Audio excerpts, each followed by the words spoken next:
Class 6 science.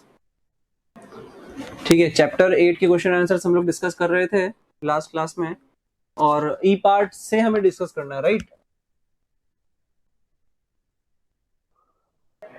अरे भाई हाँ या ना? Yes sir. ई पार्ट से डिस्कस करना है, ठीक है। तो अब लोग क्या करेंगे, ये कॉलम 1 और कॉलम 2 दे रखे हैं, इन्हें मैच करिए। इनसे रिलेटेड जो भी टर्म्स हैं, पहली टर्म से रिलेटेड जो भी टर्म दिख रही है आपको इस पूरे कॉलम में, उसे मैच करना है, दैट्स ऑल। सर तो बताओ, आंसर लोकोमोशन। बताऊं? हाँ बताओ, बिल्कुल बताओ। सर फर्स्ट का है जी, मूवमेंट फ्रॉम वन लोकोमोशन के लिए आप प्लेस बोल टू रहे हो अनदर। जी, movement from one place to another, वो लोकोमोशन होता है, और ये बिल्कुल सही है। लोकोमोशन के लिए जी टर्म, बिल्कुल जी जो पॉइंट है बिल्कुल सही है। पाइवट जॉइंट आपको कहाँ नजर आता है इन सब में से? जी नेक तो एलिमिनेट हो चुका है। अच्छा, जो एलिमिनेट हो जाता है उसे कट कर देना, रफली कट कर देना, ऐसे सच में कट मत करना। तो मतलब जी तो काम आएगा नहीं, बचे हुए ऑप्शंस हमारे पास हैं। तो पाइवट जॉइंट सर होता है कहाँ सेकंड पर? का है नेक। नेक नेक में, एग्जैक्टली, ये भी हुआ। बॉल एंड सॉकेट जॉइंट आपको कहाँ दिखता है? Hip hip. ई में दिख जाएगा बिल्कुल। यस सर ई ये फिर हिप। कटा। हिंज जॉइंट, नी ए नी ए। होमवर्क किया है ना आप लोगों ने? Yes sir. फाइब्रस जॉइंट, अब ये फाइब्रस जॉइंट जो है चैप्टर में तो कहीं नहीं फाइबर आया था। जॉइंट हमने पढ़ा ही नहीं। हाँ बिल्कुल, वही कह रहा हूँ कि फाइब्रस जॉइंट आपके चैप्टर में कहीं नहीं आया था, तो क्या करोगे? सर वो फिक्स जॉइंट होगा। मैं बता देता हूँ कि इसका आंसर बी होगा। स्कल में जो है फाइब्रस जॉइंट पाया जाता है, ठीक है, कुछ चीजें बाहर से हैं तो इसलिए वो मैंने करवा भी दिया। सबसे बड़ी बोन शरीर में? फ्यूमर। फ्यूमर नहीं है, वो फीमर है। अर्थवॉर्म, अर्थवॉर्म से रिलेटेड जो भी टर्म्स है वो सेट यहाँ पे लिखा हुआ है। उसके हेयर लाइक स्ट्रक्चर जो टीथ। लोअर बॉडी में, अंडर बॉडी पाया जाता है, ठीक है। Nose tip, sorry, join bone to muscle, हड्डी और मसल्स को जोड़ने का काम करते हैं टेंडन्स। टेंडन्स। नोज टिप आप लोग ढूंढोगे तो वो कार्टिलेज दिखेगा चैप्टर में, कार्टिलेज के अंदर नोज टिप। कार्टिलेज। और ईयर, ईयर और नोज को शेप देने का काम कार्टिलेज करते हैं। फिश के लिए एकमात्र ऑप्शन बचा है फिन्स, फिन्स। ठीक है, आसान थे ये तो। Yes sir. ठीक है ना, एफ पार्ट देख लेते हैं अब। कर लिया कॉपी आप लोगों ने? Yes sir.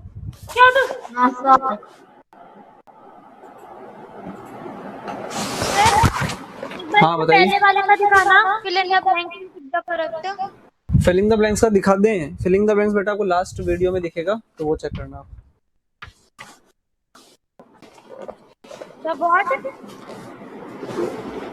लास्ट लेक्चर में हमने यही किया था, A B C D fill ups MCQs जो भी थे ट्रू फॉल्स, वो हमने लास्ट लेक्चर में किया था। तो उसके लिए लास्ट वीडियो ही चेक करनी पड़ेगी आपको, यहाँ पे कैसे दिखा सकते हैं।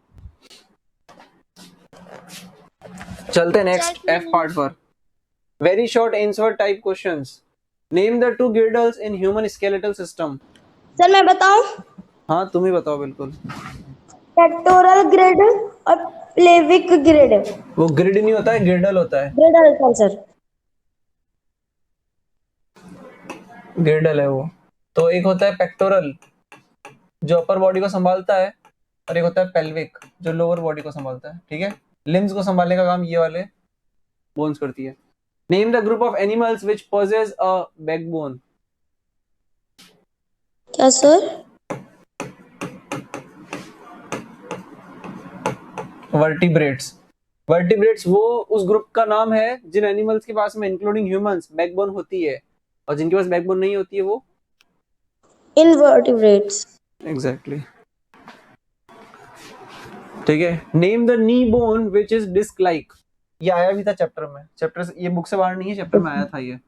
तो उसे नी कैप बोलते हैं वैसे, और एक और नाम होता है उसका, तुम कर रहे हो ना?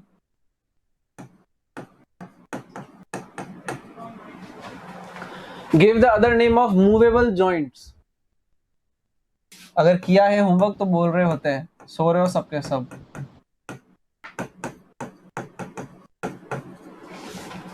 Which type of joint is present in the bones of our fingers? ये अब बाहर से हो गया आपके लिए। यस तो सर। अभी एक काम करो, इसके लिए बॉल एंड सॉकेट जॉइंट लिख दो।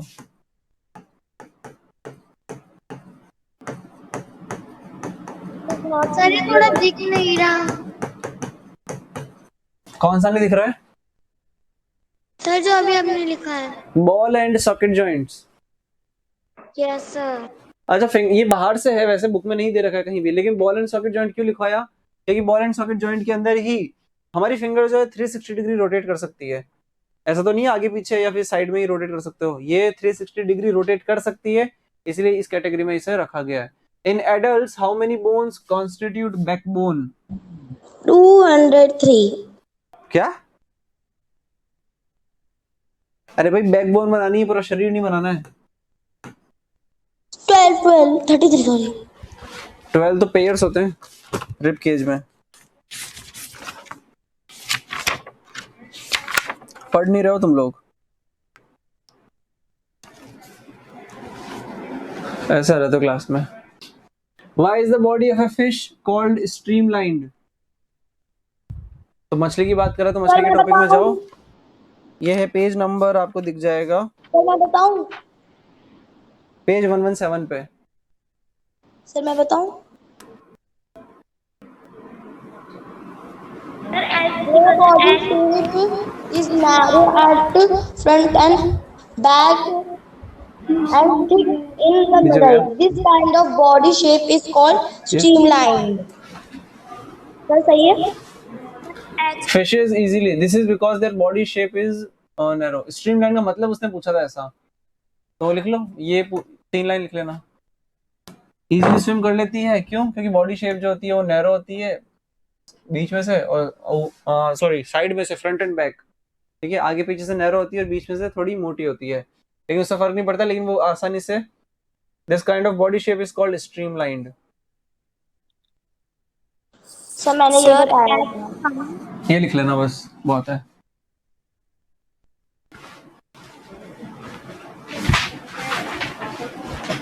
चले आगे। यस एक बात सर. ये वो एच दिखाना एच। हाँ बेटा क्या पूछ रहे हो? Sir screen is not clear. एक एक करके बोलो। सर एच दिखाना।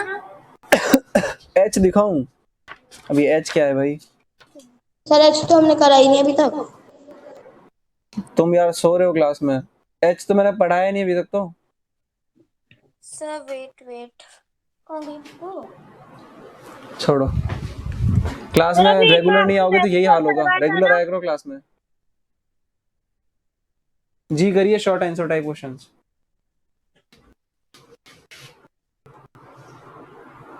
सर फर्स्ट का बताऊं?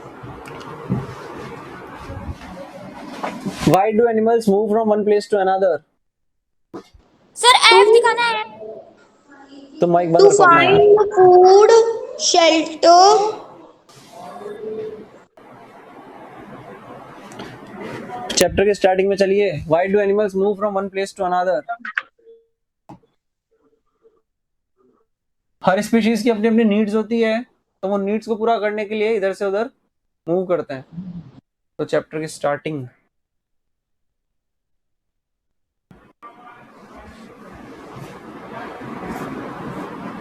ये chapter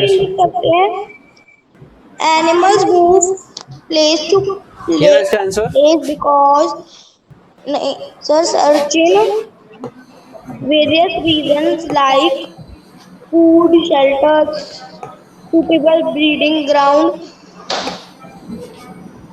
tolerable climate conditions, or to escape from their enemies. ये हो जाएगा जी का पहला आंसर, ठीक है, G1।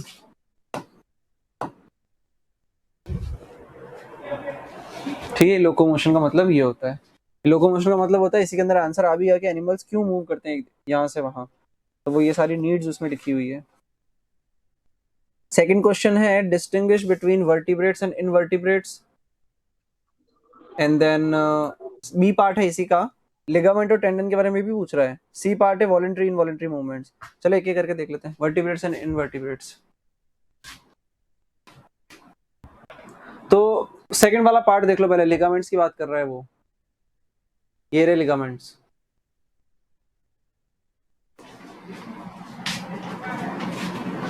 The place where two or more bone connect is called a joint. उसके बाद बोल रहा है कि these bones are attached to each other at joints by strong bands of tissues called ligaments to provide mechanical support and allow movement. ये तो होगा आपके लिगामेंट्स। और साथ में उसने दूसरे पार्ट में पूछा है, ये आपका है जी का, जी पार्ट में, सेकंड पार्ट में बी पार्ट, ये G2B हो गया। लेकिन G2B में खत्म नहीं हुआ है, अभी टेंडन की भी बात करनी है यहाँ पर।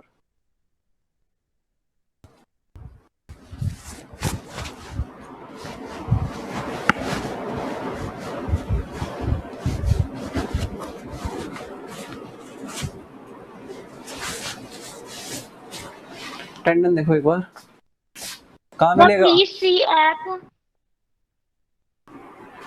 टेंडन दिखेगा आपको जहां मसल्स की बात हो रही होगी।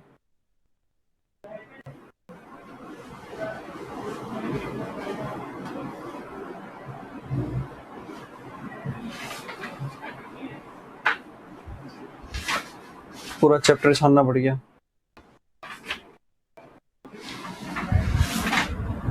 हियर टेंडेंस, पेज नंबर बगल में होता है।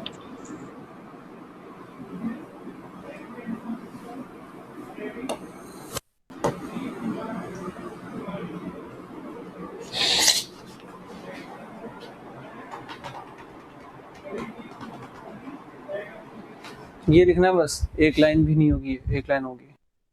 सर क्या लिखना है? मसल से लेकर टेंडेंस है। जो अंडरलाइन किया हुआ है वो लिखना है। पहले देखो तो स्क्रीन पे क्या लिखा हुआ है।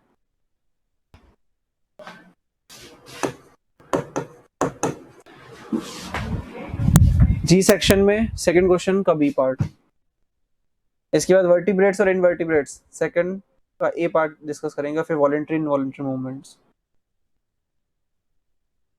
चले? Yes sir. ये रे वर्टिब्रेट्स नहीं है, नहीं। सर वो तो पेज नंबर 115 पे है। ये कौन सा पेज है? सर आप तो स्टार्टिंग में जा रहे हो, एंडिंग में आ रहे हो। ठीक है,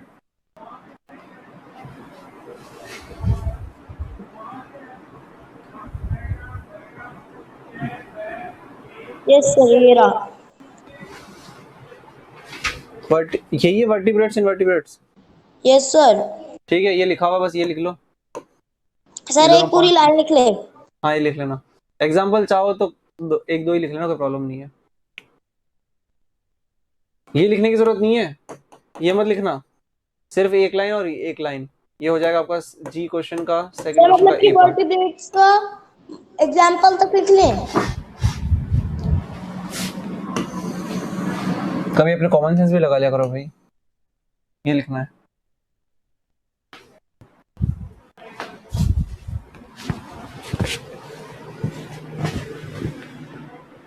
ठीक है, अरे भाई ठीक है। Yes sir. वॉलेंट्री इनवॉलेंट्री ऊपर आएगा नीचे? सर स्टार्टिंग की तरफ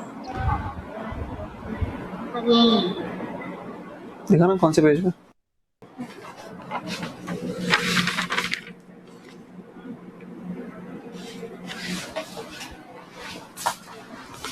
सर पेज नंबर 115 पे है, उसी पेज पे था।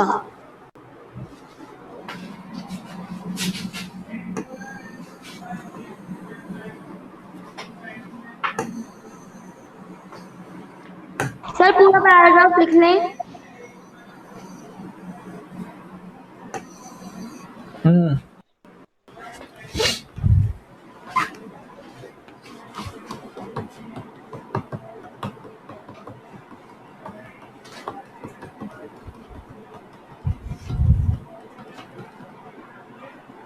Describe the movement in earthworm.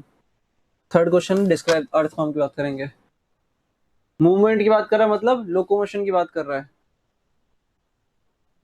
ठीक है, अर्थवॉर्म में तो लिखोगे क्या? To understand the movement of an earthworm let us first know about its body. The body of an earthworm is made up of many rings joined together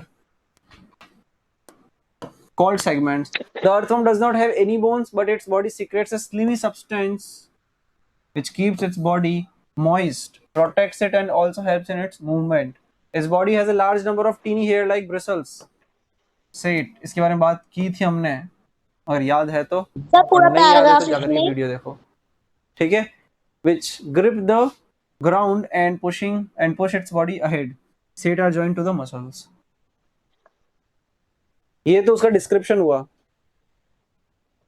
क्या इतना सारा लिखना चाहते हो या शॉर्ट में निपटाना चाहते हो? Sir short. पता ही था।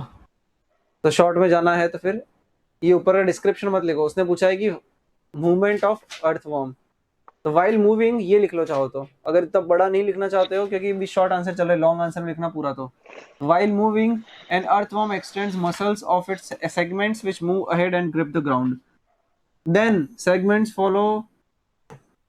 following it contract and pull the rest of the body ahead, while expansion का भी लिखना पड़ेगा, it also lifts its body up from the ground.